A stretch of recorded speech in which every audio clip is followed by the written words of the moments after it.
All right, so I'm about to explain for people who do not understand that what a fucking Irish whip is, okay? Now, this is been a long conversation that I'm not going to dive into about realistic professional wrestling, unrealistic professional wrestling, working in general versus shooting, what grown men should watch. We're not going to fucking get into that. But what I am going to get into is why a crotch throw that an independent wrestler does when he uses his dong to throw people, why that is not the same thing as an Irish whip.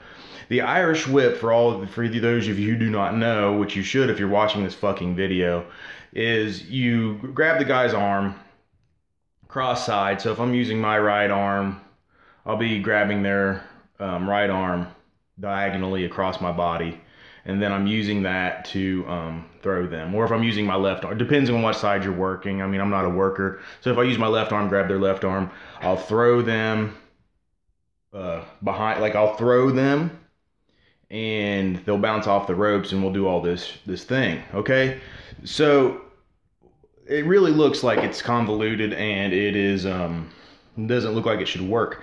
However, if you've ever spent any fucking time on the mat at all and you feel like you know something, you should understand what you should really look up. Go ahead and pause this video if you don't know what an arm drag is. Not a professional wrestling arm drag. I'm talking about an arm drag that is a shoot arm drag. Now, what an Irish whip is a riff. It's a variation off of an arm drag. Now, what you can do really quickly, because the idea in wrestling and shoot wrestling, especially in a situation where you don't want to give your head up to get strangled, you want to keep your head up high. And I'll go ahead and say that, like, I've taught so many guys the guillotine or the front strangle that I can't even count how many of them have won with that in amateur MMA fighting. Okay, so now that we got the idea out of the way that you got to have your head down, okay, so then what comes next is the hands.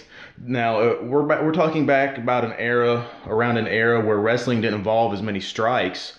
They banned a lot of them. You had slaps and stuff, but it was very unkosher for you just to start slapping a dude in a wrestling match. Okay, so suppose we're in a wrestling match.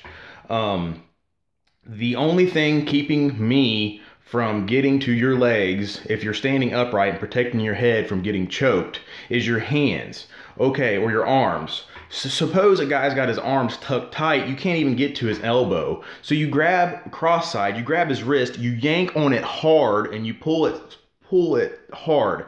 Now, if the guy resists, you've already eliminated his arm, and that's the only thing protecting you from getting to his legs. So if you yank his arm out of the way, you can shoot in and grab a leg, and you can get a takedown. And then you got a takedown. You're on top of the mat. You're on top on the mat, and we're on mat work now. And maybe you get a pin, maybe you get a submission.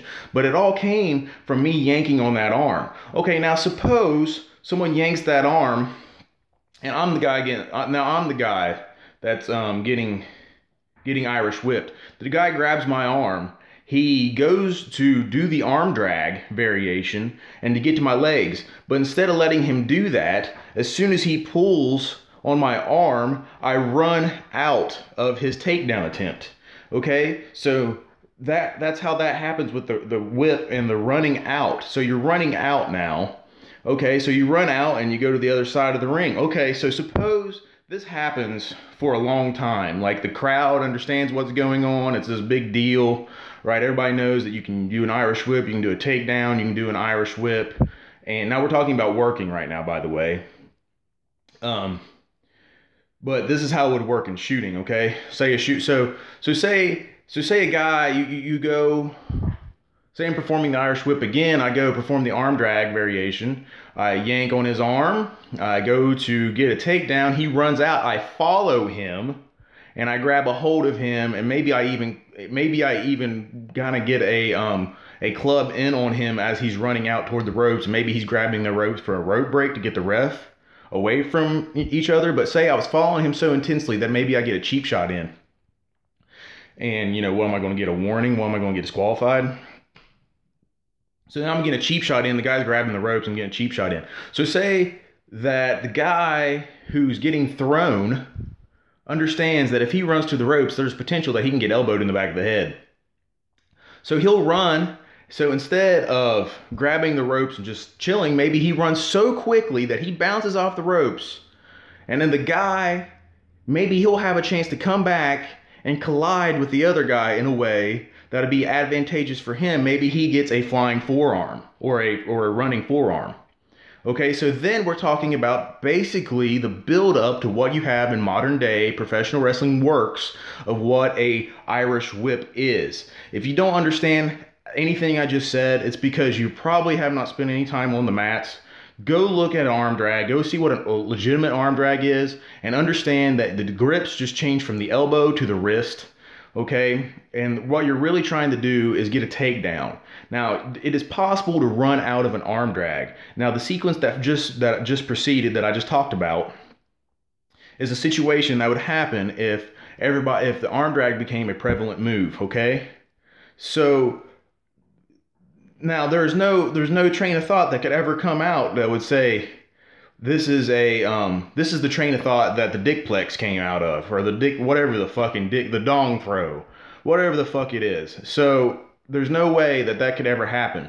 So anyway, I hope you really followed this train of thought. The Irish whip is a shoot move. It's just used in a worked way, and it's became so inbred and convoluted that no one really knows the logic behind why the arm drag actually happens in the first place, or why the Irish whip happens the way it does in the first place, and why people are running the ropes. In my opinion, and I'm going to wrap this up, this video is too long, but in my opinion, I think more people should be doing arm drags to takedowns and arm drags to grabbing the ropes instead of running the ropes, and then people should gradually build up that sequence there because it's more believable. No one believes running the ropes. Okay, so anyway, that's really it. I'm gonna go get my fucking haircut, look like a savage, and I hope you have a good day. Peace.